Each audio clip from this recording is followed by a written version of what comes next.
Welcome to Being Humankind, with your hosts Brian, Mike, and Neely. We explore what it means to be human in a time of disconnection. What is a dream that you've had that you've never forgotten? What is a dream that I've had that I've never forgotten? Like an actual sleeping dream or like a goal? I think that's open for you. Oh. When I first read that question, I thought about sleeping dreams. Okay. But maybe in the context of this, maybe something like a sleeping dream, something that you've had that you remembered for a long time, and think about what kind of a meaning that had for you then, and if you've remembered it till now, looking back, how has the meaning changed over time? This is actually funny because I talk about this dream every year to my kids. And it's my way of being vulnerable to them because it inevitably sets me up for pranks for the rest of the year. But I had this dream when I was 5. Completely picture it I can, like, right now as I'm telling you, I can picture every single detail still in my head. We used to live, when I was 5, in the town that my dad still lives in now, in Agawam.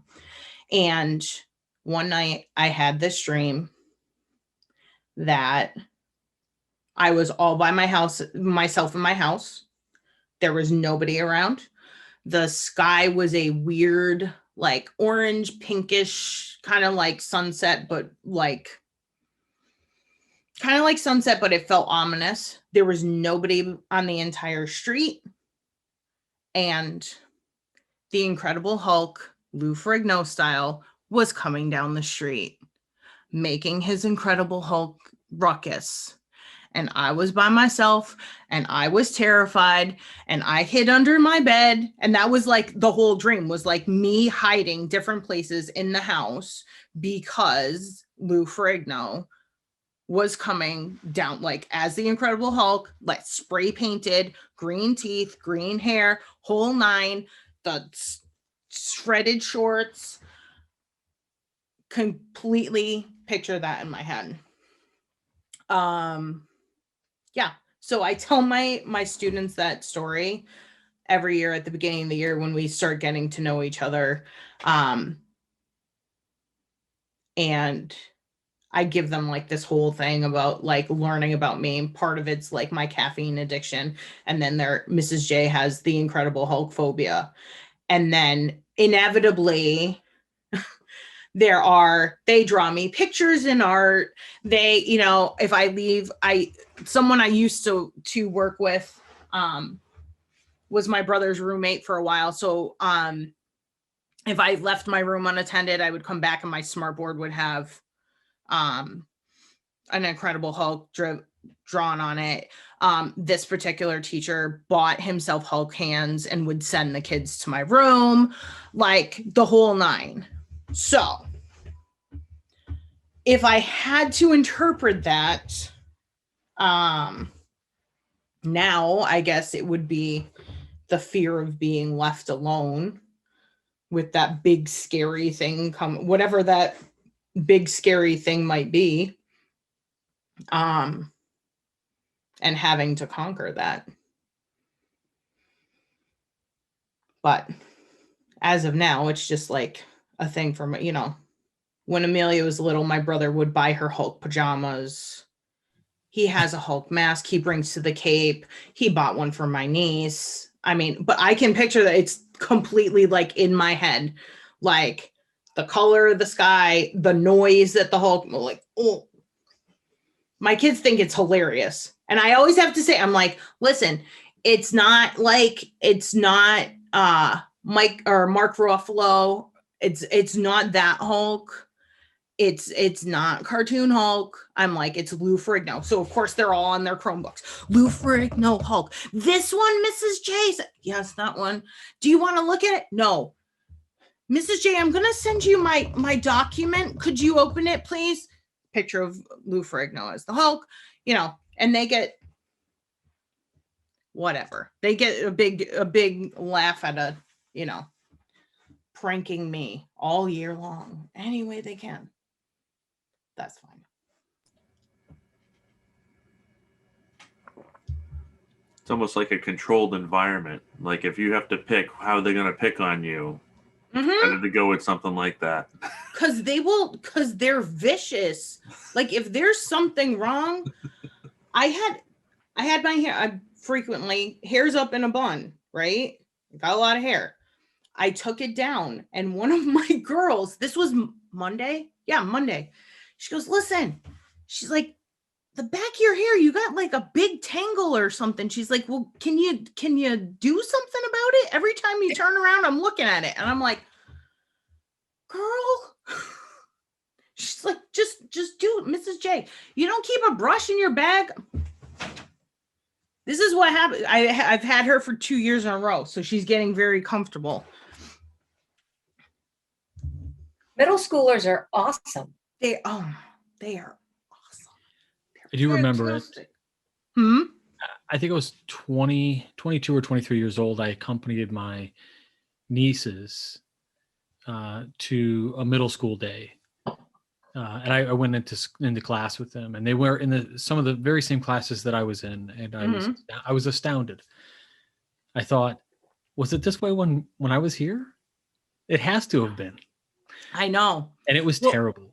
I felt so bad for the teacher. I didn't, like, you've seen The Principal with James Belushi.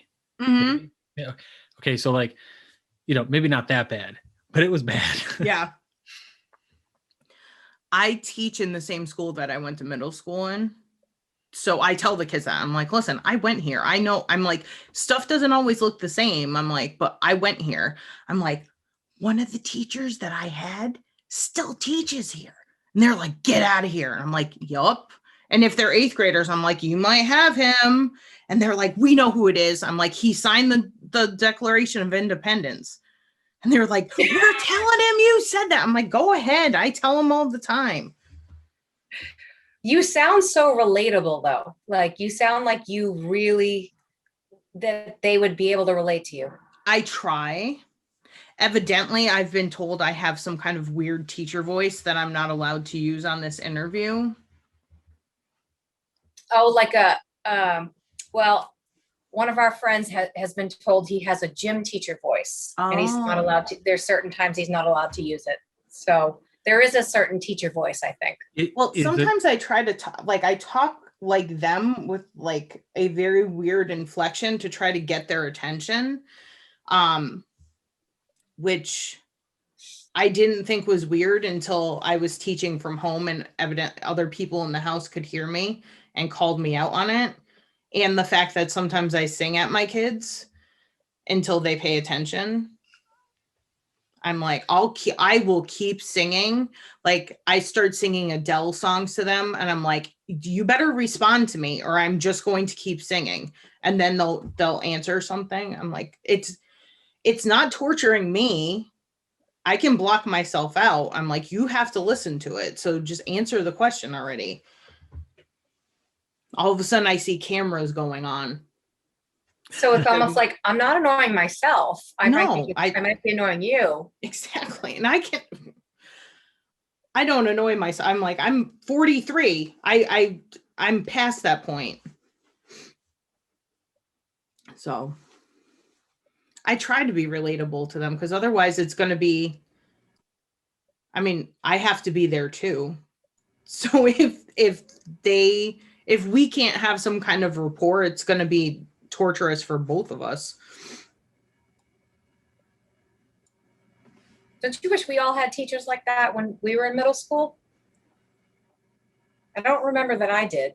I had 2. One of them is the guy that I still work with, and the other one is the woman who hired me. I was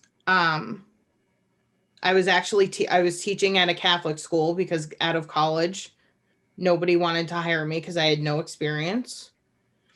And there was an ad in the paper, and my mother called the Catholic diocese and impersonated me and said she was me and got me an interview with a nun. And I sat sweating profusely in front of this nun, and I got a job at a Catholic school. And when I got my roster, this kid's name was on it. And I said to him, I said, "Who's your mother?" And he said, "Donna Hogan, who's the one who was my 7th and 8th grade English teacher."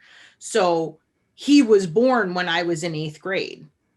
And I was like, go home and tell her you're not old enough to be in my class. And he came back the next day and said, "My mother said for me to tell you that you're not old enough to be my teacher."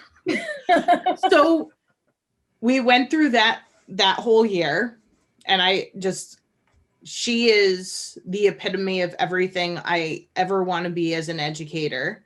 And when I was teaching 4th grade at the time, when he went on to 5th grade, when she came in for parent conferences, she came in my room and she goes, "Now that you're not Sean's teacher anymore, when you're ready to leave, tell me." And I'm like, I'm down. What do you want? Take me now. Because I'm making $16,000 a year and I got student loans. So if you would, I'm ready. I'll pack my bags. And after Amelia was born, she said, "Give me 1 year where you cover, I have 2 maternity leaves. Cover these maternity leaves and I promise you I'll have a position for you." And she did. And I've been teaching there ever since. So she's retired. She's been retired for a while now, but she's like everything I ever wanted to be as a teacher, as a professional, as a person. At her retirement party, someone said, and we use this quote all the time, that if she met the devil himself, she would say, "My, don't you look lovely in red?" I mean, she's just that kind of person. I mean, she is just the epitome of class. And I'm so lucky that I was in the right place at the right time to have her son, to reconnect with her, and for her to put me in the position where I am. It's a great story. You still keep in touch with her? Mm-hmm. I saw her a little while ago. Sometimes there's a group of us that will go out to dinner with her, and it's funny because it's like a group of teenagers trying to vying for the attention of the popular girl. Like we're all like, "Donna, now this is what I'm doing and this is what I'm doing." And she's like, everybody just wants to be in her presence. Like you're kind of racing to see who's going to get to sit next to her and who's going to get to sit across from her. So hopefully if things start opening back up, we'll get to see her some more.